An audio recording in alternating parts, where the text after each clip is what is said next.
Hello everyone, welcome to my channel science hub 9th and 10th। Okay, आज हम लोग discuss करेंगे back exercise का questions, chapter number 2 back exercise. Okay, हम लोग इन बिटवीन क्वेश्चन सारे कर लिए, पेज नंबर 15, पेज नंबर 18 और page number 24 in old book, but same question new book में पेज नंबर 19 पर दिया हुआ है, तो वो भी हम लोग डिस्कस कर चुके हैं। उसके बाद हम लोग बैक एक्सरसाइज पे पहुँच गए। बैक एक्सरसाइज में क्या है, Which separation techniques will you apply for the separation of the following? Okay, इसको सेपरेट करने के लिए कौन सा टेक्निक अप्लाई करेंगे उसके बारे में बताना है। Okay, sodium chloride from it solution in water. हम लोग बार बार देखते हैं, पढ़े हैं इससे पहले भी कि मिक्सर में भी पढ़े थे कि सोडियम क्लोराइड को क्या करते हैं, जब वाटर में मिक्स करते हैं या शुगर को वाटर में मिक्स करते हैं तो क्या होता है, वो एक सॉल्यूशन बन जाता है, होमोजीनियस मिक्सचर। ओके, फिर उसको हम लोग रीगेन कर सकते हैं। कैसे? तो हम लोग जब उसको हीट प्रोवाइड करेंगे तो वाटर जो है उसका इवेपोरेशन हो जाएगा और क्या बच जाएगा, हमारे पास सोडियम क्लोराइड बच जाएगा, या शुगर यदि रहेगा सॉल्यूशन में तो शुगर बच जाएगा। ओके, तो इसका आंसर हो जाएगा इवेपोरेशन टेक्निक यूज करेंगे। नेक्स्ट है B number, ammonium chloride from a mixture containing sodium chloride and ammonium chloride. Sodium chloride और अमोनियम क्लोराइड का मिक्सचर है, उसमें से बोल रहा है कि अमोनियम क्लोराइड को सेपरेट करना है, तो उसके लिए कौन सा टेक्निक यूज करेंगे? तो इसके लिए टेक्निक यूज करेंगे sublimation.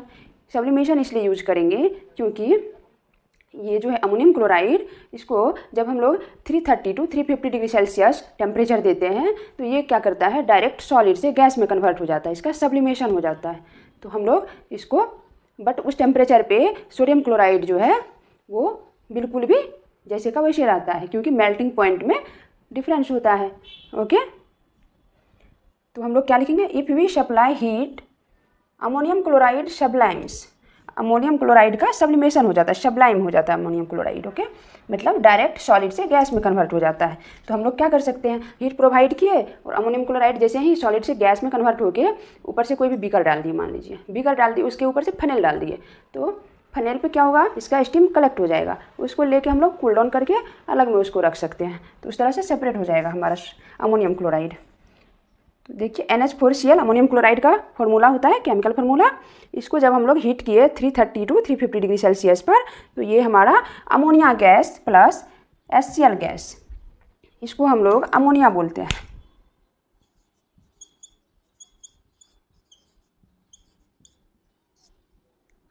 Ammonia gas plus HCl gas बन गया। ओके, NH3 को हम लोग अमोनिया बोलते हैं। Ammonium chloride vapours cool down. Ammonium chloride vapours को हम लोग क्या करेंगे, फनेल पे कूल डाउन करेंगे। ओके, जब फनेल पे जो कलेक्ट हुआ अमोनियम क्लोराइड का वेपर, तो उसको जब हम लोग कूल डाउन करेंगे तो क्या कर सकते हैं, हम उसके बाद उसको कलेक्ट कर सकते हैं वहाँ से। तो वही लिखा है, ammonium chloride vapours cool down settle on the funnel and can be obtained from there. वहाँ से हम लोग उसको कलेक्ट कर सकते हैं, ऑब्टेन कर सकते हैं। But at this temperature sodium chloride does not sublime. But उस टेम्परेचर पे सोडियम क्लोराइड का सब्लिमेशन नहीं होता है। किसी एक का सब्लिमेशन हो गया तो ऑलरेडी एक चीज़ें निकल गया, तो बाकी जो है वो अकेले बचेगा सोडियम क्लोराइड। तो सोडियम क्लोराइड का उस टेम्परेचर पे सब्लिमेशन नहीं होता है, क्योंकि सोडियम क्लोराइड जो है उसका मेल्टिंग पॉइंट इससे ज़्यादा होता है। जब और ज़्यादा हीट सप्लाई करेंगे तब सोडियम क्लोराइड का सब्लिमेशन होगा। बट इस टेम्परेचर पे क्या होगा, सिर्फ अमोनियम क्लोराइड का सब्लिमेशन हो जाएगा और सोडियम क्लोराइड वहाँ पे लेफ्ट ओवर रहेगा। ओके, मेल्टिंग पॉइंट मतलब सॉलिड जब मेल्ट होता है ना, जिस टेम्परेचर पे, एटमॉस्फेरिक प्रेशर पे जब कोई सॉलिड मेल्ट होता है किसी खास टेम्परेचर पर, तो वही टेम्परेचर जो है उसका मेल्टिंग पॉइंट कहलाता है। ये सारे डिस्कस कर चुके हैं हम लोग। तो ये सोडियम क्लोराइड का सब्लिमेशन नहीं होगा, अमोनियम क्लोराइड का सब्लिमेशन हो जाएगा इस टेम्परेचर पे, तो हम लोग इजीली फनेल पर से उसको कूल डाउन करके किसी अलग कंटेनर में कलेक्ट कर सकते हैं। अब हम लोग नेक्स्ट क्वेश्चन देखते हैं। ओके, क्वेश्चन नंबर फर्स्ट का C number, small pieces of metal in the engine of the car. Car के इंजन में जो हम लोग ऑयल डालते हैं उसमें यदि मेटल का पीस चला जाए तो उसको हम लोग क्या कर सकते हैं, फिल्टर कर सकते हैं। ओके, तो इसका आंसर क्या हो जाएगा, filtration is use to separate solid particles from a liquid. किसी लिक्विड में जब सॉलिड पार्टिकल्स है ओके तो उसको इजीली हम लोग फिल्टर कर सकते हैं, तो इसका आंसर हो जाएगा फिल्ट्रेशन। उसके बाद डी नंबर में है different pigments from an extract of flower petals. Flower का एक पेटल लिया, फ्लावर के पार्ट्स जो बायोलॉजी में पढ़ते हैं ना, सेपल, पेटल, एंड्रोशियम, गैनोशियम, ये सारे भी पढ़ते हैं, मतलब anther, filament, style, stigma, sepal and petal, ये सारे पार्ट्स होते हैं फ्लावर के। तो पेटल को जब उसका एक्सट्रैक्ट निकाला गया, उसका जूस मतलब different pigments from an extract of flower petals. Petals को जब एक्सट्रैक्ट किया गया तो उसमें अलग अलग कलर थे, तो उसको कैसे अलग अलग कलर को, मतलब पिगमेंट की वजह से ही कलर आता है ना प्लांट में, तो उसको कैसे सेपरेट किया जाएगा, तो उसके लिए एक प्रोसेस होता है क्रोमेटोग्राफी। क्रोमेटोग्राफी मेथड के द्वारा किसी भी एक्सट्रैक्ट में यदि डिफरेंट डिफरेंट कलर हैं तो उसको हम लोग अलग कर सकते हैं। ओके, उसके बाद हम लोग डी तक देख लिए। अब ई नंबर में बोल रहा है butter from curd. E number में क्या है, बटर फ्रॉम कर्ड। कर्ड से हम लोग बटर को कैसे सेपरेट कर सकते हैं। ओके, तो कौन सा प्रोसेस यूज करेंगे, सेंट्रीफ्यूगेशन। सेंट्रीफ्यूगेशन जैसे घर पे देखते होंगे कि बहुत लोग हैंड से ही उसको सेंट्रीफ्यूज करते हैं, ऐसे ऐसे करके घुमाते रहते हैं, तो देखिएगा कि वो बटर सेपरेट हो जाता है। फिर उसको कढ़ाई में डाल के उससे घी निकालते हैं।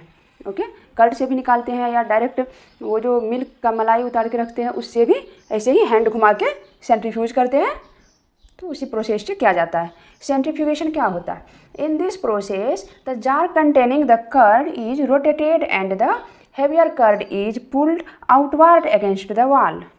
ओके, जिस जार में, जिस कंटेनर में कर्ड है उसको कंटिन्यू क्या करता है, रोटेट करता है। ओके, रोटेट करने से क्या होता है, जो हैवियर जो है कर्ड वो पुल्ड आउटवर्ड, वो वॉल के अगेंस्ट में, तो चारों तरफ से वॉल है ना कंटेनर का, उसके अगेंस्ट में मतलब बीच में पुल डाउन होकर जमा हो जाता है। Okay, pulled outward against the wall. Whereas the butter being lighter floats at the top. और बटर जो है वो लाइटर होता है कर्ड से, तो वो क्या करता है, ऊपर में तैरने लगता है, फ्लोट करने लगता है with the help of mixer grinder. Mixer grinder से भी कर सकते हैं और पहले हैंड से ही किया जाता था पहले के टाइम में। Both the components then collected separately. जब कर्ड जो है वो हैवियर होने के कारण वो क्या हो गया, नीचे रह गया, और बटर क्या हुआ, वो ऊपर में कलेक्ट हो गया लाइटर होने के कारण। उसके बाद उसको हम सेपरेट कर लेते हैं, हैंड से भी देखते हैं, ऊपर से बटर को सेपरेट कर लेते हैं, फिर उससे घी निकालते हैं। उसके बाद क्या होता है, hence denser particles are forced to the bottom. Denser particle जो है, जो कर्ड है, वो नीचे रह जाता है, और जो लाइटर पार्टिकल है, लाइटर पार्टिकल्स बटर, वो stay at the top, top पर ऊपर में फ्लोट करने लगता है। व्हेन स्पून रैपिडली, स्पून का मतलब होता है घूमना, जब रैपिडली मतलब तेज़ी से घुमाते जाते हैं तो क्या होता है, बटर ऊपर में फ्लोट करने लगता है और कर्ड जो है वो डेंसर होने के कारण नीचे रह जाता है। ओके, तो इस प्रोसेस को हम लोग बोलते हैं सेंट्रीफ्यूगेशन। नेक्स्ट है question number F. Okay, oil from water. अब ऑयल को वाटर से हम लोग सेपरेट कैसे करेंगे, कौन सा मेथड या टेक्निक यूज करेंगे, तो सेपरेशन फनेल का यूज करेंगे। सेपरेशन फनेल का यूज करेंगे तो ऑयल जो है, ऑयल और वाटर का देखिएगा कि दोनों का लेयर बिल्कुल सेपरेट होता है, ये दोनों आपस में कभी भी मिक्स नहीं होते हैं। ओके, हम लोग हेट्रोजीनियस मिक्सचर में इस एग्जाम्पल को लिए भी थे। Because oil and water are fully insoluble in each other, hence they split into two distinct layer। ओके, क्योंकि ये दोनों वाटर और ऑयल जो है एक दूसरे में बिल्कुल इनसॉल्यूबल है, थोड़ा सा भी सोल्यूबल नहीं हो सकता है ये। ओके, तो ऊपर में क्या होता है, ऑयल का लेयर सेपरेट हो जाता है, तैरते रहता है, ऑयल ऊपर अपर सरफेस पे फ्लोट करेगा और वाटर लोअर सरफेस पे रहेगा, तो वही लिखा गया है। बाय यूजिंग सेपरेटिंग फनेल का यूज करते हैं इसको सेपरेट करने के लिए। Because oil and water are fully insoluble in each other, hence they split into two distinct layer. Upper layer किसका होता है, ऑयल का, एंड लोअर लेयर वाटर का होता है। ओके, नेक्स्ट है टी लीव्स फ्रॉम टी। जब हम लोग टी बनाते हैं तो क्या करते हैं, टी लीव्स को डालते हैं, वो बॉयल होता है, तो जो सस्पेंडेड टी लीव्स रहता है उसमें वो तो सॉलिड ही रहता है ना, वो ऐसा थोड़ी है कि पूरा ब्रेक डाउन होकर पूरा उसमें जैसे शुगर डिजॉल्व होता है उस तरह से डिजॉल्व तो नहीं होता है, बस उसका जो है ना कुछ मतलब कलर आता है चाय में, ओके। बाकी वो ज्यों का त्यों रहता है, तो उसको हम लोग इजीली फिल्टर करते हैं। जैसे छन्नी से हम लोग छानते हैं ना चाय को, तो वो फिल्ट्रेशन ही हुआ, वो पोर्स से क्या होता है हम लोग का चाय पास हो जाता है और चाय पत्ती जो है टी लीफ वो उसमें रह जाता है। सॉलिड पार्टिकल को हम छान लेते हैं फिल्ट्रेशन के द्वारा। This is the technique of separating suspended solid matter from a liquid. किसी भी लिक्विड में कोई सॉलिड मैटर सस्पेंडेड है यानी कि उसमें ज्यों का त्यों पड़ा हुआ है, तो उसको हम लोग इजीली फिल्टर कर लेते हैं, ओके। अब हम लोग देखते हैं एक्सरसाइजेज का, बैक एक्सरसाइज के क्वेश्चन नंबर 1 का H नंबर। इसमें बोल रहा है iron pins from sand. Sand में यदि आयरन पिन मिक्स किया हुआ है तो उसको हम लोग कैसे सेपरेट करेंगे। तो आयरन में जो होता है मैग्नेटिक प्रॉपर्टी होता है। यदि कंटेनर में जिसमें सैंड रखा हुआ है और उसमें आयरन का पिन डाल दिए तो उसको कैसे सेपरेट करेंगे। तो हम लोग क्या करेंगे, एक मैग्नेट लेंगे और कंटेनर के चारों तरफ उसको मूव कराएंगे, ओके। तो हमारा आयरन पिन जो है उसमें चिपक के मैग्नेट में चिपक के वो सेपरेट हो जाएगा। तो वही है iron pins from sand. Magnetic separation of a mixture. Mixture का जब मैग्नेटिक सेपरेशन कराएंगे ना तो मैग्नेट के द्वारा क्या होगा, आयरन पिन सेपरेट हो जाएगा। By moving a magnet around in the container. Container के चारों तरफ मैग्नेट को मूव कराते हैं तो मिक्सचर में से क्या होगा, आयरन पिन सेपरेट हो जाएगा। नेक्स्ट है व्हीट ग्रेन्स फ्रॉम हस्क। गाँव में देखे होंगे जहाँ खेती होता है, फार्मर्स क्या करते हैं, व्हीट को जब प्रिपेयर करते हैं ना, वो उसको थ्रेशर बोलते हैं मशीन में, तो उसमें क्या होता है कुछ ना कुछ उसमें उसका जो क्या होता है कोट होता है ना, अपर लेयर जो होता है व्हीट के ऊपर जिसके अंदर व्हीट रहता है उसको छिलका बोलते हैं या उसका कोट बोलिए। वो कोट उसमें क्या होता है ब्रेक हो के मिक्स हुआ रहता है। उसको हम लोग सेपरेट कैसे करते हैं, जैसे हवा चल रहा है, नेचुरल एयर चल रहा है, या बहुत लोग अब क्या करते हैं स्टैंड फैन लगा लेते हैं और वहाँ पे किसी कंटेनर में लेके उसको जब ऐसे गिराते हैं ना तो जो लाइटर पार्टिकल है उसका जो भूसा बोलते हैं गांव की भाषा में, हस्क, हस्क का हिंदी भूसा होता है। हस्क क्या होता है वो सेपरेट हो जाता है हवा के द्वारा, उड़ जाता है क्योंकि वो बहुत ही लाइट होता है। और जो हमारा व्हीट है या जैसे पैडी है, धान है, सब में ऐसे ही होता है कि उसका जो लाइटर पार्टिकल है, अनवांटेड पार्टिकल, वो निकल जाएंगे विथ एयर, ओके। एयर के साथ निकल जाएंगे और हमारा ग्रेन जो है वो सेपरेट हो जाएगा, अलग हो जाएगा। तो विनोइंग मेथड बोलते हैं इसको। इस मेथड को क्या बोलते हैं, winnowing method. This is the process of separating heavier and lighter components of a mixture by blowing air और यूजिंग वाइंड। एयर ब्लो करे, हवा चले, या ऐसे भी हम लोग फैन चला के भी उसको एयर में उड़ा सकते हैं, ओके। सेपरेट कर सकते हैं मिक्सचर में से, तो लाइटर और हैवियर पार्टिकल दोनों सेपरेट हो जाते हैं, ओके। अब बैक एक्सरसाइज का ये लास्ट क्वेश्चन है। ये लास्ट क्वेश्चन क्या है, find mud particles suspended in water. Water में जो मड पार्टिकल्स सस्पेंडेड हैं उसको हम लोग कैसे निकालेंगे, इसके कैसे सेपरेट करेंगे, ओके। तो उसके लिए हम लोग लोडिंग मेथड का यूज करेंगे। लोडिंग मेथड क्या होता है, इसमें कोई भी केमिकल डाल देते हैं तो उससे क्या होता है जो लाइटर पार्टिकल है वो हैवियर हो जाता है और नीचे जाके सेटल डाउन हो जाता है, फिर उसको हम लोग फिल्टर कर लेते हैं।